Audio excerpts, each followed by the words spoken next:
욥기서 1장 1절부터 봉독하겠습니다. 우스 땅에 욥이라 불리는 사람이 있었는데 그 사람은 정직하여 하나님을 경외하며 악에서 떠난 자더라. 그에게 아들 7과 딸 3이 태어나니라.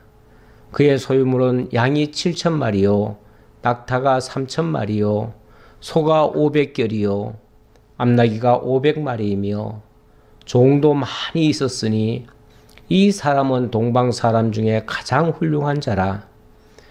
그의 아들들이 자기 생일에 각각 자기의 집에서 잔치를 베풀고 그의 누이 3명도 청하여 함께 먹고 마시더라.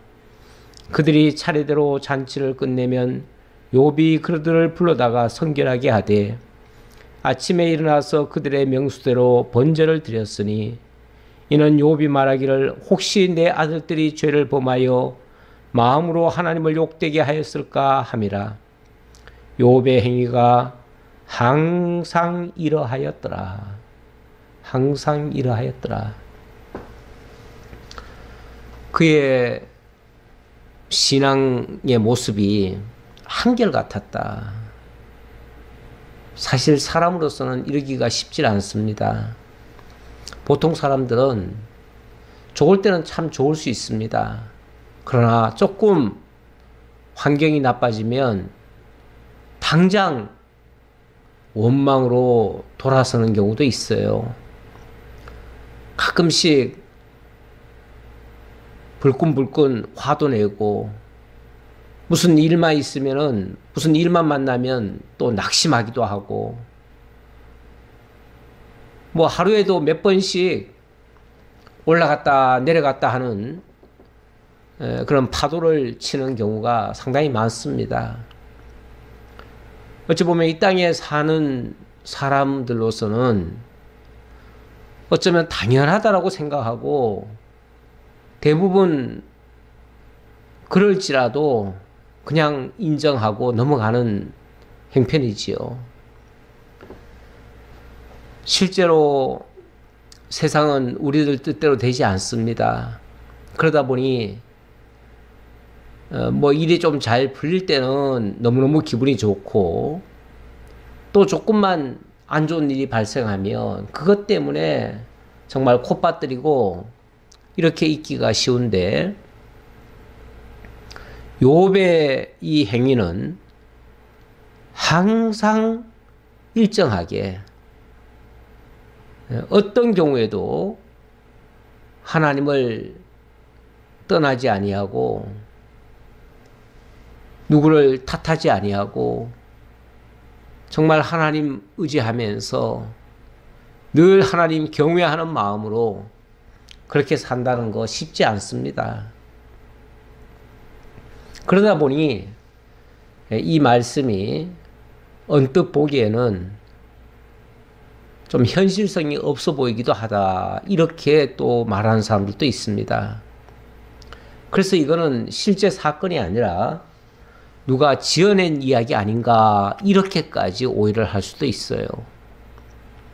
근데 여러 정황으로 봐서 이 욥기는 사실에 근거한 이야기가 틀림없습니다. 뭐 지난번에 제가 그 말씀을 드렸는지 모르겠는데 에스겔에서도 보면 하나님께서 에스겔 선지자도 그런 얘기를 했지요. 세상에 의로운 사람들 중에 욥, 엘리야, 다니엘 이 세 사람이 뭐 있을지라도 의로운 사람들 열거를 그렇게 했었지요. 그리고 야고보서 5장에도 보면 야고보 사도도 욥의 인내를 이야기를 했습니다. 이게 실제 인물이 아니라면 이런 말씀을 인용을 할 수가 없어요. 단순한 소설 가지고 그렇게 말할 수 없다 그 말이에요. 이거는 분명히 그 시대적 상황이 있었고 실존 인물이라는 이야기예요. 그런데 어쨌든 이런 일이 있었고 이런 일은 이 내용적으로 봐서는 일반 보통 사람에게는 적용이 되지 않는 말씀일 수 있어서 좀 의아하다고 느껴지지만 이런 사람이 장차 우리 주 예수 그리스도 메시아로 오셔서 가장 의로우시고 선하신 그분이 까닭없이 애매한 고난을 받으시고 정말 죽음에 처하는 그런 일이 있지만은 마침내 하나님의 영광에 이르게 되는 그런 결말을 맺게 되어진다 그 말이죠. 그렇게 될 것에 대한 예언적인 말씀이 되니까 이 말씀은 결코 허구에 속한 말씀이 아니다. 자, 이 말씀을 드리고요. 자, 오늘 욥기 이제 1장으로 들어왔는데요. 이제 본론을 오늘부터 소개할 건데, 욥기는 전체가 42장으로 되어 있습니다. 내용이 상당히 많지요. 근데 1장부터 3장까지는 정말로 정직한 욥인데요. 이런 욥을 까닭 없이 망하게 하시는 그런 모습이에요. 선하신 하나님이 이렇게 사람을 망하게 할 수가 있겠는가? 그래서 이거는 하나님이 하셨을 일은 만무하다. 그래서 하나님이 하셨다는 사실을 인정을 안 하죠. 그러면은 하나님이 하지 않은 일이 세상에 있을 수 있습니까? 제가 역으로 반문을 하면 하나님이 하시지 않는 일이 되어질 수 있습니까? 하나님이 하지 않았으면 누가 한 겁니까? 물론 뭐 본문에 보니까 사탄이 하나님과 욥을 이간질시키고 그리고 직접적으로 욥을 망하게 한 사람들 이야기나 그 상황 이야기가 나옵니다.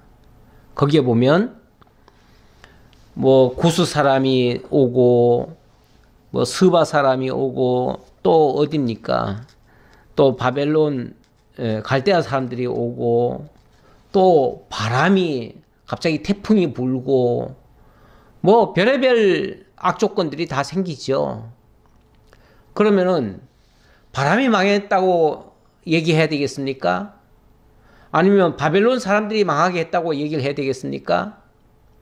아니면 사탄이 했다고 얘기해야 되겠습니까? 물론 직접적으로는 구스 사람이나 바람이나 뭐 갈대아 사람들이 그렇게 했다고 볼 수 있겠지만 사탄의 역사가 있었죠. 근데 사탄이 자기 마음대로 한 겁니까? 아니잖아요. 하나님께 보고를 하고 어찌 보면 천상회의라 할 수 있는 하늘 위에서의 하나님과의 대화가 있잖아요. 거기서 허락을 받아서 하는 일 아닙니까? 그리고 보면 결국은 최종 결정권자가 하나님 아닙니까? 자, 그런 의미에서 결국은 욥을 망하게 하셨다. 이 말이고요. 그 다음 4장부터 31장까지 자 이렇게 해서 욥이 망했습니다. 망했는데 망한 걸로 그냥 내버려 두지 아니하고 거기에 또 친구들이 와가지고 처음에는 위로한답시고 왔는데 위로는커녕 도리어 끊임없이 욥을 괴롭히죠. 결국은 욥이 망한 것도 힘들었지만요. 솔직히 망했을 때는요. 욥의 입에서 원망 같은 게 안 나왔어요. 오히려 하나님을 찬양했어요. 그런데 새 친구들이 와가지고 욥을 위한답시고 하는 말들이 있어요. 그 말들이 욥의 마음을 너무너무 아프게 했어요. 너무너무. 실제 힘든 거는요, 망해서 힘들었다기보다는 망한 이후에 잘못된 위로들, 잘못된 사람들의 반응들, 이게 사람을 더 힘들게 만들지요. 그래서 욥도 나중에는 너무너무 힘이 드니까 차라리 그냥 죽는 게 낫겠다, 이런 얘기까지 하죠. 이거는 뭐 제가 봤을 때는 원망이라고 볼 수는 없어요. 하지만 어쨌든 힘들었던 건 사실이죠. 힘들었다고 힘들었다는 말을 하는 거죠. 자, 이것이 일종의 시험입니다. 시험. 정말 감당하기 어려운 시험인데 어쨌든 이런 시험을 욥이 다 통과를 하게 되어집니다. 그리고 나니까 하나님이 이제는 구원의 역사를 펼치십니다. 그렇게 해서 32장부터 42장까지 구원으로 하나님의 영광을 계시하는 그런 장면의 내용이 소개가 되어집니다. 결국 목적은 어디 있습니까? 하나님의 영광을 계시해서 하나님만을 경외하고 찬양하도록 만들어 주셨다. 그래서 이거를 종합하면 초반부는 분명히 망하는 장면이 나오잖아요. 그리고 마지막은 다시 흥하게 되어지잖아요. 그래서 망하게 하셨다가 다시 흥하게 하시는 하나님, 이렇게 표현할 수 있고요. 자, 이걸 통해서 하나님이 하시고자 하는 목적은 하나님만이 전능자이심을 드러내어 찬양케 하신다, 이렇게 설명을 드리겠습니다. 이게 이제 욥기 전체를 제가 요약해서 설명을 한 거예요. 자, 그리고 오늘 본론에 들어가는데요. 자, 일단 욥기 전체가 여호와의 전능성을 찬양하는 내용이고요.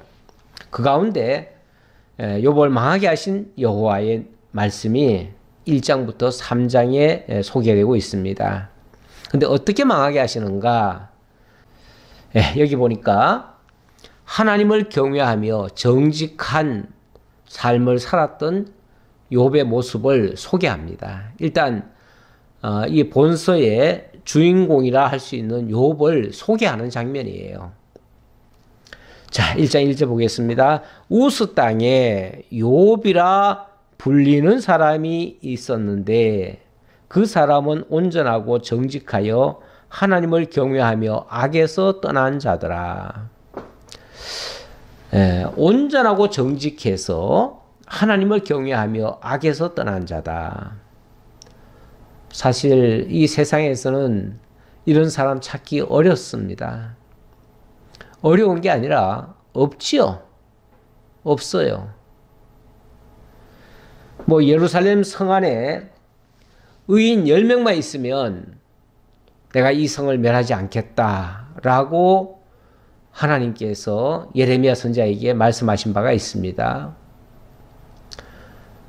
과거에는 하나님께서 소돔 고모라 성을 멸하시겠다고 하니까 아브라함이 또 그렇게 질문한 적도 있었지요. 거기에 의인도 있는데 악인 심판하신다고 의인까지 같이 멸하실 겁니까?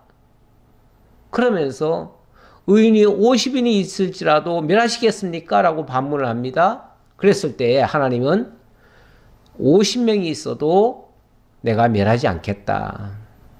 그러니까 아브라함이 50명이 안 되는가 보다. 그러면 한 40명이면 어떻게 하시겠습니까? 40명만 있어도 내가 멸하지 않겠다. 그럼 30명 있으면요. 30명이 있어도 멸하지 않겠다. 20명 있고 10명이 있으면요. 마찬가지로 몇 명이라도 있으면 내가 멸하지 않겠다. 그러십니다. 그 말은 10명도 없다는 거예요. 의인 10명도 없다는 거예요. 신약 로마서에 보면 그렇게 얘기를 하죠. 의인은 없나니 하나도 없으며. 결국 의인은 이 세상에 의인이라고는 찾아볼 수가 없다. 그 말이에요. 그런데 욥기에는 정말 의인 같은 사람이 있네요. 그 사람은 온전하고 정직하고 하나님을 경외하고 악에서 떠난 자다. 이 정도면 정말 완전한 사람 아닙니까? 정말 의인 아닙니까? 그에게 아들 7과 딸 3이 태어나니라. 그의 소유물은 양이 7,000마리요 낙타가 3,000마리요 소가 500결이요 암나귀가 500마리이며 종도 많이 있었으니 이 사람은 동방 사람 중에 가장 훌륭한 자라. 동방 사람 중에 가장 훌륭한 사람인데 이 사람의 재산이 어마어마하게 많네요. 물론 여기서 또 의문을 삼으려면 삼을 수 있겠죠. 세상에 이렇게 정직하고 하나님 경외하고 이렇게 온전한 그런 삶을 살았는데도 이렇게 부요해질 수가 있을까? 예, 오늘날에 비춰보면 참 이러기가 쉽지 않지요. 쉽지를 않은데 어쨌든 가능하다는 겁니다. 어쨌든 가능한 거예요. 사실 뭐 하나님이 부요케 하시려면 하실 수 있는 거죠. 우리가 이제 상식적으로 생각해서 그렇게 정직해가지고 어떻게 돈을 모았을까 이런 생각이 들 수 있지만 뭐 하나님이 부요케 하는 방법이 뭐 한 가지겠어요? 예. 하나님이 얼마든지 여러 가지 방법으로 하실 수가 있습니다. 물론 구체적인 예를 제가 들 수는 없겠지만 우리 하나님께서 부요케 하시려면 얼마든지 부요케 할 수 있다.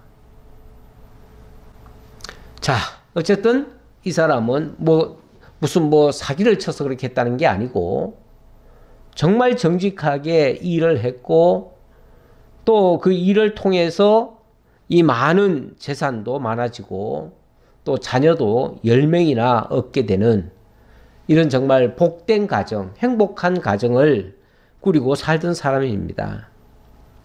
이 사람의 평소의 모습이 어땠는가? 4절에 보니까 그의 아들들이 자기 생일에 각각 자기의 집에서 잔치를 베풀고 그의 누이 3명도 청하여 함께 먹고 마시더라.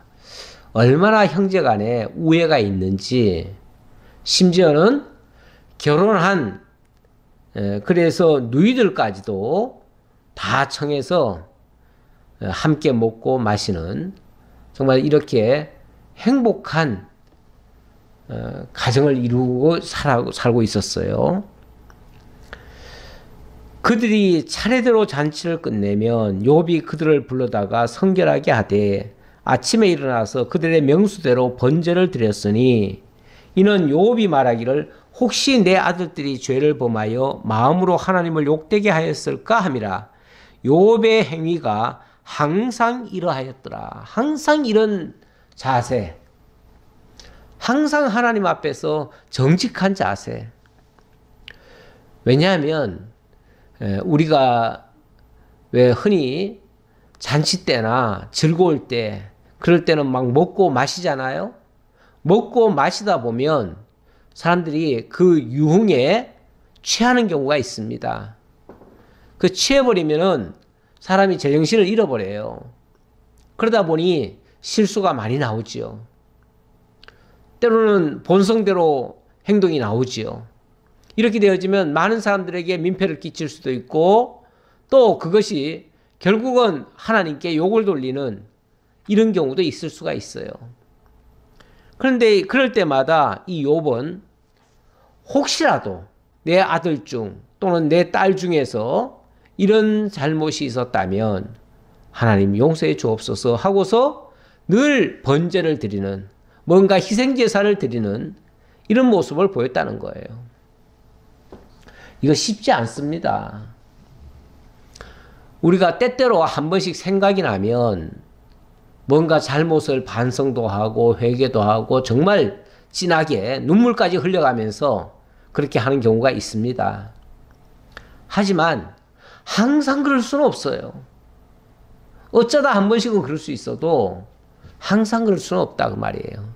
항상 그럴 수 있다는 것은 굉장히 고도의 신앙적 연단과 훈련이 이루어진 사람이에요. 그의 삶 자체가 그야말로 하나님 앞에 예배하는 삶, 엎드리는 삶, 하나님을 경외하는 삶, 이런 것이 아예 체질화된 사람이에요. 그래서 매번 무슨 일이 있을 적마다 이런 일을 했다. 너무너무 훌륭한 사람입니다. 자, 그런데 6절입니다. 6절부터 11절까지 하나님과 사람을 이간질하는 사탄이 등장을 합니다. 하루는 하나님의 아들들이 와서 여호와 앞에 섰고 사탄도 그들 가운데 온지라. 여호와께서 사탄에게 이르시되 네가 어디서 왔느냐? 사탄이 여호와께 대답하여 이르되 땅을 두루 돌아 여기저기 다녀왔나이다. 예, 이 말씀은 아마 상당히 생경하게 들릴 수도 있을 겁니다. 무슨 이런 장면이 다 있을까? 지금 여기는 하나님의 처소 아닙니까? 하나님이 계신 곳 아닙니까? 하늘나라지요. 하늘나라에 거기에 하나님의 아들들이 있었대요. 근데 그 중에 사탄도 거기에 함께 있었대요. 이게 쉽게 납득이 됩니까? 대체적으로 많은 사람들이 어떻게 사탄에 대해서 이해를 하냐면 사탄은 하나님의 대적이다. 대적이기 때문에 하나님이 무찔러야 할 대상이죠. 사탄, 마귀 사탄은 박멸해야 할 대상이죠. 마찬가지로 사탄도 끊임없이 하나님을 회방하고 대적하고 뭐 할 수만 있으면 하나님을 죽이려고도 하겠죠. 만약에 그런 논리라면 말이에요. 그런데 오늘 말씀해 보니까 아주 뜻밖에도 하나님 앞에 하나님의 아들들이 있고 거기에 사탄도 있더라. 여기 앞에 하나님의 아들들이란 말은 하나님이 부리시는 천군 천사들을 얘기하는 거죠. 천군 천사들을 얘기합니다. 그런데 거기에 사탄도 함께 있었다. 사탄도 사실은 천사와 같은 존재예요. 쉽게 말하면 영물이에요. 영물. 영물이에요. 똑같은 천사나 사탄이나 똑같은 영물인데 천사는 하나님의 선한 일에 참여하는 선한 종이에요. 선한 일꾼들이 하나님의 천사라 불려지는 거예요. 그런데 똑같은 영물인데 악한 역할을 담당하는 자가 있어요. 그 악한 역할을 담당하는 자가 바로 사탄인 거예요. 이거를 의외로 많은 사람들이 이해를 못하고 있어요. 왜 그러냐면 이원론적으로 생각을 해가지고 이 세상 자체가 어찌 보면 선과 악이 있고 선신이 있고 악신이 있어가지고 선신과 악신이 늘 싸우고 있다.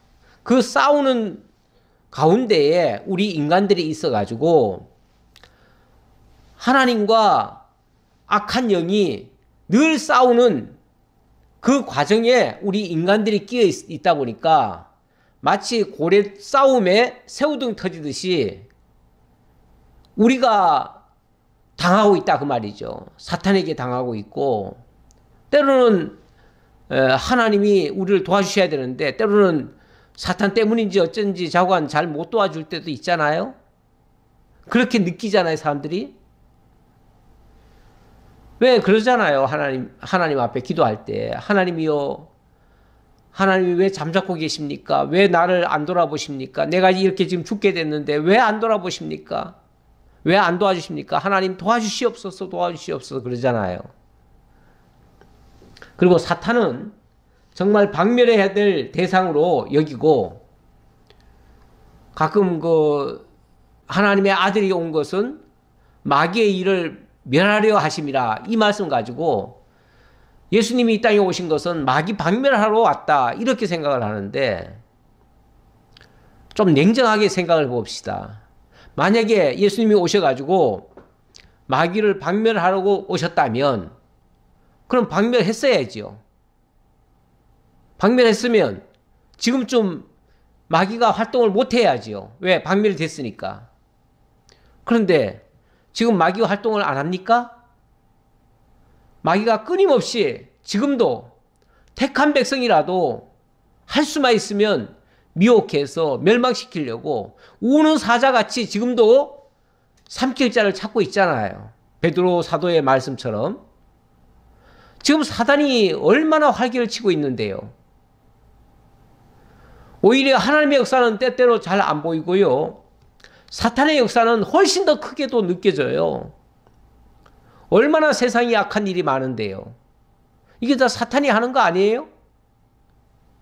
그러면은 예수님이 기껏 오셔가지고 사탄을 멸하지도 못하고, 사탄은 저렇게 활개치고 있고, 예수님은 십자가에 못 박혀 죽으셨고, 그리고 지금은 가셨다는데, 그럼 뭐 예수님이 마귀를 이긴 게 아니고 사탄에게 졌네요? 지금 사탄이 이렇게 활동하고 있고 예수님은 지금 안 보이니까 결국은 사탄이 이긴 거나 마찬가지잖아요. 그런 건가요? 그렇게 이해해야 맞나요? 이거는 어디까지나 이원론적으로 생각을 해서 그런 겁니다. 이원론적으로 생각하시면 안 돼요. 이원론적으로. 그러면 이원론적으로 안 보려면 어떻게 해야죠? 이원론. 예.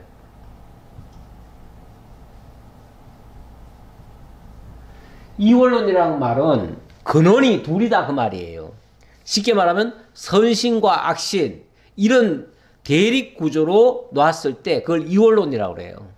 근데 대부분의 사람들이 이원론적 사고를 하고 있어요.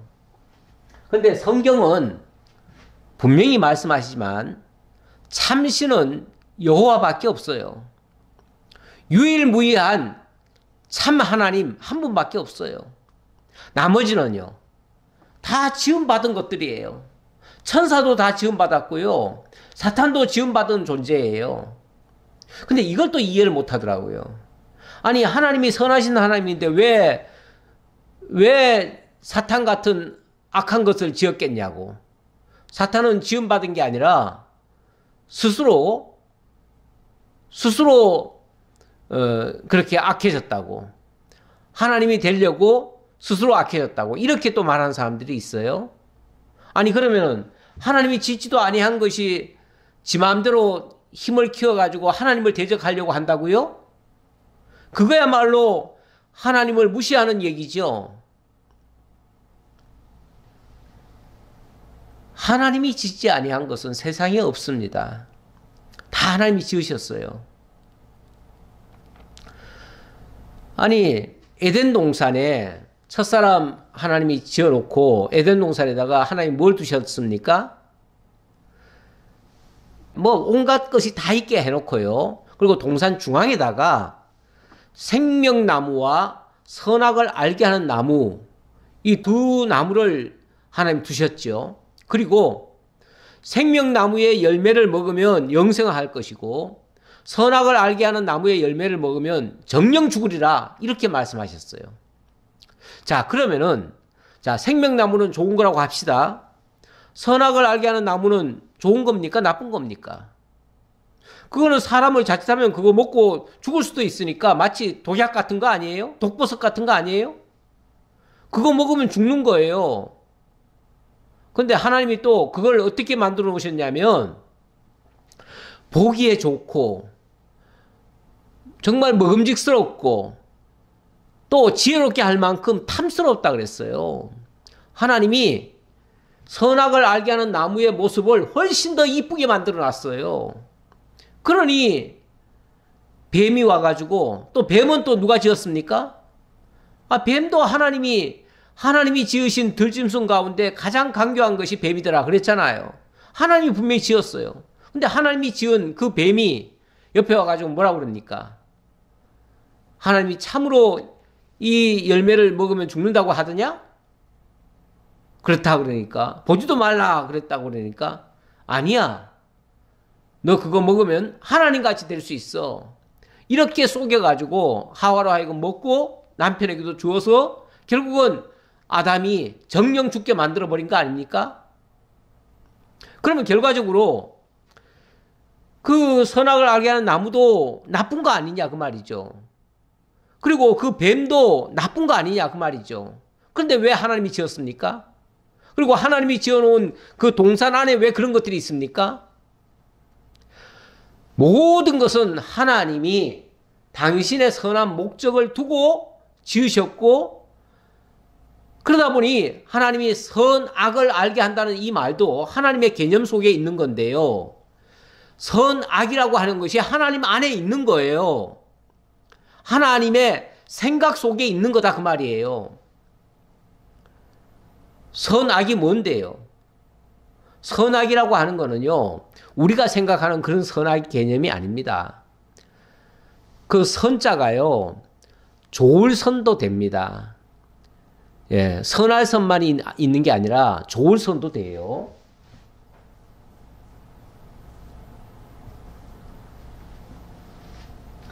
맞나요? 예, 선. 뭐 이렇게 있었던 것 같고, 예, 선. 좋을 선. 착할 선. 이게 착하다는 뜻도 되고요. 또 좋다는 뜻도 돼요. 마찬가지로 악이라고 하는 것도요. 이거는 악하다는 의미의 악도 되지만 미워한다는 오자도 돼요. 그 미워할 오자로도 써요. 이걸 한문으로 악을 미워할 오. 그러니까 선악이라는 말이 하나님이 좋아하는 것이 선이고 하나님이 싫어하는 게 악인 거예요. 이 사람 기준으로 생각하시면 안 돼요.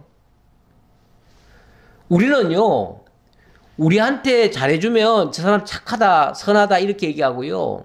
우리한테 잘못해주면 저놈 나쁜 놈이야 이렇게 얘기를 해요. 기준이 자기예요, 자기. 자기 기준으로 선악을 얘기한다고요. 근데 사람의 기준은 다 달라요. 사람마다 다 달라요. 취미도 다 다르잖아요. 좋아하는 것도 다르고요. 싫어하는 것도 다 달라요. 이건 절대적 기준이 있는 게 아니에요. 근데 하나님의 기준은 유일무이한 기준이에요. 자, 이렇게 하나님의 기준으로 모든 것을 지으시고 역사하시고 섭리하시는 이런 방식이 오직 한 하나님에 의해서 되어지고 이 우주의 근원은 하나님 한 분밖에 없다라고 믿는 것, 그거를 일원론이라고 그래요. 일원론.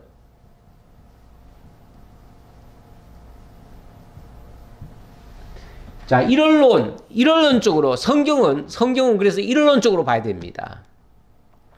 성경의 모든 근원은 한 하나님이에요. 여기에 악한 사탄이 들어올 수가 없어요. 사탄은 하나님의 선을 이루는 도구로서 과정적으로 악한 일을 저지르는 그런 일을 하는 거예요. 어찌 보면 그래서 사탄도 뭐라고 표현할 수 있냐면 결국 하나님의 종인 거예요. 종. 물론 역할이 악역이죠. 악역. 예, 우리가 왜 연극을 우리가 보게 되잖아요. 연극을 보다 보면 드라마나 연극 마찬가지예요. 보다 보면 거기에 선한 사람도 있고요. 악인도 같이 있습니다. 항상 그렇습니다. 항상 보면 드라마에 선악이 같이 나와요. 그런데 그 극 중에서는 선한 역할도 하는 사람이 있고 악한 역할을 하는 사람이 있지만 그리고 어느 사람도 절대적인 사람은 없어요. 근데 마지막에 다 끝나고 나면 선한 일을 했던 사람과 악한 일을 했던 사람이 함께 웃고 즐거워하면서 회포를 풀기도 하고 그렇게 해요. 그 역할을 했던 거죠. 역할을. 악한 역할을 한 존재가 있고 선한 역할을 한 존재가 있었던 거예요. 결국 하나님의 선을 이루는 데에 이 악도 필요한 거예요. 뭐 더 극단적인 예를 하나 들어볼까요? 우리 예수님이 이 땅에 오셔서 십자가에 못 박혀 죽잖아요. 십자가에 못 박혀 죽는 일이 선한 일입니까? 악한 일입니까? 자, 과정적으로 말하면 죄 없는 예수를 잡아 죽이는 거 아닙니까? 악한 거죠, 틀림없이. 악한 거예요. 그런데 그 예수를 잡아 죽여야만 어떻게 되는 겁니까? 우리의 죄값을 대신 담당하시고 그리고 우리를 구원해 내실 수 있는 거예요. 그러니까 예수의 십자가가 없다면 우리는 죄 용서함을 못 받아요. 죄값이 치러지지 않기 때문에.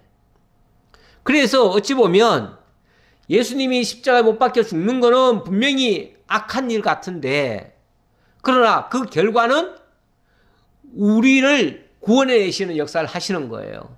그러니까 이 모든 것이 합력해서 하나님의 선한 목적을 이루시는 거예요. 이렇게 보는 것이 일원론이다 그 말이에요. 성경은 일원론적으로 보셔야 됩니다. 일원론적으로 보지 않으면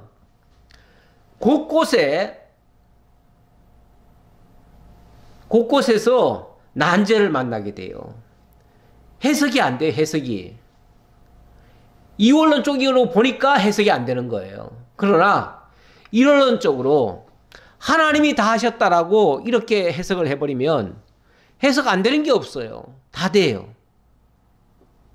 그런데 요거는 요거 때문에 된 거 아니냐, 요건 요거 때문에 된 거 아니냐, 이런 식으로 자꾸 나눠가지고 이거는 마귀가 한 거고 이거는 뭐 하나님이 하신 거고 이렇게 해버리면 설명이 잘 안 돼요. 안 되는 게 너무 많아요. 그러다 보니까 해석 안 되는 걸 가지고 자꾸만 이건 난제다 그리고 그냥 이거는 나중에 하나님께 가서 물어보자 그리고 그냥 궁금증 퀘션 마크만 붙여놓고 그리고 이야기를 끝내는 경우가 많잖아요. 그렇게 할 이유가 없어요. 그렇게 할 필요가 없어요. 왜? 이론적으로 보면 다 설명이 되는데요. 예. 그래서 우리는 하나님의 의도대로 성경을 봐야 된다. 자, 오늘 본문에서 하늘나라에서 지금 하나님이 주제가 되셔서 지금 회의를 하고 있는 중이에요. 그렇지 않나요? 그 모습 같지 않아요?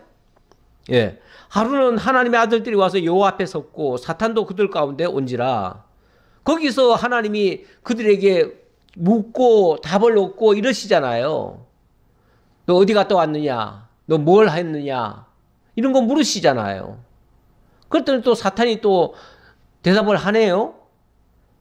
여호와께서 사탄에게 이르시되 네가 어디서 왔느냐? 사탄이 여호와께 대답하여 이르되 땅을 두루 돌아 여기저기 다녀왔나이다. 결국 사탄이 땅을 두루 다니면서 모든 것을 다 보고 왔잖아요. 그걸 지금 하나님께 보고하잖아요. 그랬더니 여호와께서 사탄에게 이르시되 네가 내 종 욥을 주의하여 보았느냐? 그와 같이 온전하고 정직하여 하나님을 경외하며 악에서 떠난 자는 세상에 없느니라. 이거는 하나님이 욥이라는 사람을 일부러 사탄에게 소개를 하는 장면이에요. 너 두루두루 다녀봤다는데 내 종 욥도 보았느냐? 그랬더니 봤다는 거예요. 그처럼 온전하고 정직하여 하나님을 경외하며 악에서 떠난 자가 세상에 있더냐? 그러니까 사탄이 뭐라고 대답을 하냐면 사탄이 여호와께 대답하여 이르되 욥이 어찌 까닭 없이 하나님을 경외하리이까? 까닭 없이 경외하리이까? 이 말은 하나님이 뭔가를 대접해 줬으니 그러니 거기에 대해서 욥이 그런 반응하겠지요. 이런 말이죠. 쉽게 말하면 아무런 대가 없이 그렇게 하나님을 경외했겠어요? 하나님이 잘해주지도 않는데 그랬겠어요? 하나님이 잘해주니까 give and take처럼 하나님이 해준 만큼 거기에 대해서 고마워서 그렇게 하겠죠. 그러나 이제 까닭 없이라고 지금 얘기를 했는데, 그러면은 만약에 어떤 까닭을 만들어주면, 쉽게 말하면 어떤 조건이 주어지면 아마 그도 하나님 경외하지 않을 겁니다. 가끔 왜 어떤 환경이나 의식이 사람을 바꾼다, 뭐 이런 말도 있잖아요. 사람은 그런 환경에 지배를 받는다, 어떤 의식에 지배를 받는다, 이런 말을 해요. 하는데 그거는 내 본의에 따라서, 내 진의에 따라서 행동을 하고 움직이는 게 아니라 어떤 환경이 주어지면 그 환경에 지배를 받아서 내가 말도 하고 행동도 하고 옳게도 하고 나쁘게도 하고 이럴 수 있다는 거예요. 일반적으로 통상적으로는 그럴 수 있어요. 하나님이 욥을 지금 평가하는 거는 어찌 보면 그가 까닭 없이, 다시 말하면 하나님이 잘해줘서만이 아니라 설령 잘 안 해준다 할지라도 그는 여전히 변함없이 하나님을 경외하고 하나님 앞에 똑바로 살 것이다, 이런 식으로 얘기를 한 거예요. 그랬더니 이 사탄이 또 이렇게 얘기를 하네요.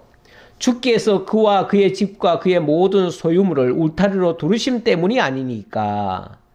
울타리로 두르심, 다시 말하면 하나님이 풍족하게 주니까, 너무 많은 것들을 줬으니까, 그러니까 뭐 부족함이 하나도 없는데 감사하겠지요. 고맙다고 하겠지요. 그래서 하나님 경외하고 하겠지요. 그러나 만약의 경우 그런 조건이 아니라, 만약에 하나님이 좀 그 사람에게 주었던 것 좀 일부 빼앗아 버리면, 그러면 아마도 틀림없이 그도 하나님을 저주할 겁니다. 이런 식으로 얘기를 한 거예요. 이제 주의 손을 펴서 그의 모든 소유물을 치소서. 그리하시면 틀림없이 주를 향하여 욕하지 아니하겠나이까. 지금 하나님 보고 하나님이 좀 쳐보세요. 그동안 잘해주기만 하셨는데 잘해주지 마시고 한번 쳐보세요. 그러면은 틀림없이 하나님 욕하고 아마 대적할 겁니다. 이렇게 얘기를 해요. 사탄이 참 교활하죠? 교활하고 정말 하나님과 인간 사이를 이간질시키는데 아주 도가 텄어요. 원래 그런 일 하라고 지음 받았어요. 우리 창세기, 창세기죠. 창세기 3장 1절에 보면, 그런데 뱀은 여호와 하나님이 지으신 들짐승 중에 가장 간교하니라. 하나님이 지으신 들짐승 중에, 이렇게 표현했죠. 하나님이 지으신 들짐승 중에 가장 간교하다. 이 간교하다는 말이 꾀인다, 속인다, 이간질하다, 이런 뜻이에요. 그러니까 하나님이 뱀을 지었는데 가장 간교하게 지었다는 거예요. 가장 간교. 가장 간교라고 했으니까 이 세상에 그 어느 것과도 비교할 수 없는 최고의 간교한 존재, 그 말이죠. 그러니까 이 존재가 나중에 보면 요한계시록 20장에 가면 이 다음에 예수님이 재림하시잖아요. 재림하셔서 예수님이 그때 천사들을 보내가지고 제일 먼저 하시는 일이 뭐냐면 마귀를 잡아 넣습니다. 마귀를 잡아서 철장권세로 그를 무저갱이에 집어넣습니다. 집어넣을 때 보니까 그 마귀의 정체를 얘기하는데, 이 마귀는 곧 옛 뱀이요, 마귀요, 사탄이라. 그때는 이제 용이라는 이름으로 나왔죠. 용을 잡으니 곧 옛 뱀이요, 마귀요, 사탄이더라, 이렇게 얘기를 합니다. 그때 그 용, 그러니까 마지막 말세에 등장하는 용으로 등장하는 그 존재는 알고 보니까 처음에 하나님께로부터 지음받았던 뱀이었고요. 이 뱀이 가장 강교한, 여기 보니까 여기 하나님이 지으신 들짐승 중에 그랬는데, 사실 요 들짐승이라는 요 번역이 조금 번역이 좀 잘못됐습니다. 원래 짐승이라고 하면 베헤마라고 그래야 되는데요. 히브리어로 베헤마라고 그래야 되는데, 이거는 베헤마가 아니에요. 이건 그 동산이에요. 동산. 그래서 그 동산에 지음받은 피조물, 가장 강교한 피조물이었더라. 뱀이. 그 말이에요. 그러니까 다 하나님께로부터 지음받은 존재예요. 지음받았는데 하나님이 짓기를 애시당초 가장 강교하게 지었어요. 그래서 이 악역을 하는 거예요. 예. 이런 장면은 성경 여러 곳에 나옵니다. 구약의 대표적으로는 예를 들어서 다윗을 하나님이 시험하실 때에 사탄에게 내어 맡깁니다. 맡겨가지고 사탄으로 하여금 그를 유혹하게 만들어가지고 몇 가지 그 죄 아래 빠지게 만드는 일이 있습니다. 자, 그리고 신약에도 마태복음 4장에 보니까 그때에 예수께서 성령에 이끌려 마귀에게 시험을 받으러 광야로 가사 그랬죠? 성령도 하나님이시잖아요? 성령 하나님이 예수를 이끌고 어떻게 갔다고요? 마귀에게 시험을 받으러 광야로 데리고 갔어요. 다시 말하면 하나님의 영이 마귀를 물리치는 게 아니라 예수를 끌어다가 마귀에게 시험하라고 내줘요. 하나님이 당신의 영을 보내가지고 당신의 아들 예수를 마귀에게 시험하라고 준다니까요. 그러니까 마귀가 뭐합니까? 마음껏 예수를 희롱하고 예수를 시험하잖아요. 그래서 뭐 이 돌덩어리 가지고 배고프니까 떡 해먹어라. 그리고 모든 권세를, 세상 모든 것을 다 보여주면서 그 영화를 보여주면서 내게 절하라. 뭐 그러면서 나중에 또 마지막에는 네가 뛰어내려라. 네가 하나님의 아들이거든. 뛰어내려라. 하나님의 아들 맞지요.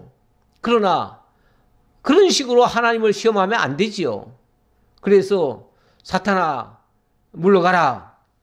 하나님은 그렇게 시험하는 분이 아니시다 하고서 그 마귀를 물리치어서 결국은 마귀를 이기는 장면이 나오지요. 의아하잖아요? 어떻게 하나님이 예수를 마귀에게 붙여주냐고요. 어떻게 사탄에게 시험을 받게 하시냐고요. 결국은 사탄도 악한 존재지만 하나님께 쓰임받는 것은 틀림없다. 하나님의 선한 결과에, 구원의 역사에 하나님이 쓰시는 도구임이 틀림없다. 그 얘기예요. 자, 그 얘기를 드리고요. 자, 이렇게 까닭없이 하나님이 소유물을 치시면 틀림없이 하나님을 욕할 것입니다. 라고 하니까 하나님이 그러면 너 그럼 해봐라 하고서 사탄에게 욥을 시험하도록, 욥을 망하게 하도록 허락을 하는 거예요. 결국 하나님이 허락하셔서 망하는 거예요. 여호와께서 사탄에게 이르시되 내가 그의 소유물을 다 네 손에 맡기노라. 다만 그의 몸에는 네 손을 대지 말지니라.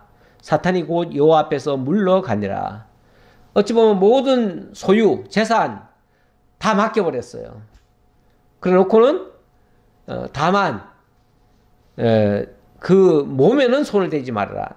나중에 보면 뭐 막 몸도 다 병 들잖아요. 그러니까 그것까지 하지 말라는 얘기가 아니라 그의 생명은 거두지 말아라. 그 말이죠. 생명만 네가 해하지 말고 네 마음대로 다 해봐라. 그 말이죠. 자, 그랬더니 이제 하나님의 허락을 받았으니까 마귀가 마음껏 하는 거예요. 하는데 어떻게 하는가? 마귀도요, 사람을 다 동원해서 하는 거예요. 마귀가 자기가 직접 하는 게 아니에요. 마귀도 천사와 같아요. 그러니까, 물론 악한 천사지요. 악한 천사니까, 사람을 꿰어서, 원래 역할이 사람을 속이고, 이간질시키고, 꿰이는 게 자기 목표라고 그랬잖아요. 예, 그러니까, 어떻게 하는가. 13절. 13절이죠. 하루는 욥의 자녀들이 그의 맏아들 집에서 음식을 먹으며 포도주를 마실 때에, 이거는 뭐 일상입니다. 아주 평안한 일상. 사환이 욥에게 와서 아뢰되 소는 밭을 갈고 나귀는 그 곁에서 풀을 먹는데, 얼마나 정말 목가적인 이야기입니까? 농촌에 평화로운 그 모습 아닙니까? 참 이렇게 살아왔어요. 욥은 참 정직하고 평범하게 남의 거 뭐 사기쳐서 돈 번 게 아니고 정말 열심히 일해가지고 소를 통해서 밭을 갈고 나귀는 그 곁에서 풀을 먹게 하고 뭐 이렇게 해가지고 일을 통해서 수익을 창출한 거예요.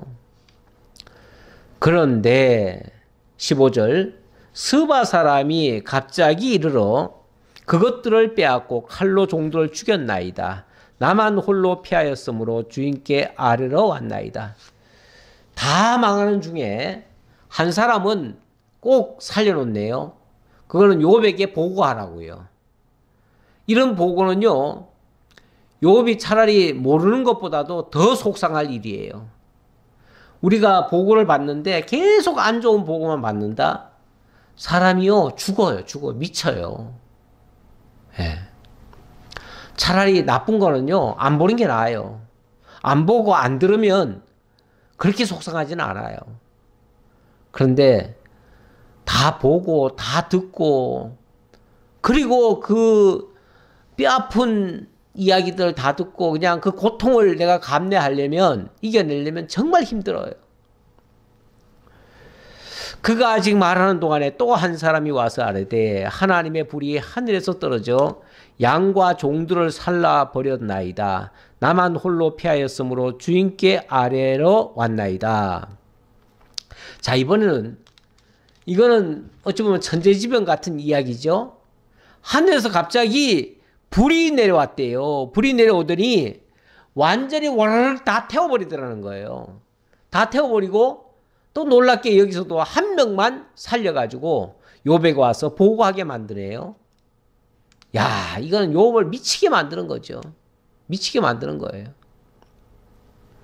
이런 일도 아주 극적이긴 하지만 참 이런 일은 있기 어려운 일인데, 근데 자, 이 말이 채 끝나기도 전에 그가 아직 말하는 동안에 또 한 사람이 와서 아뢰되 갈대아 사람이 쇠물을 지어 갑자기 낙타에게 달려들어 그것을 빼앗으며 칼로 종들을 죽였나이다. 나만 홀로 피하였으므로 주인께 아뢰러 왔나이다.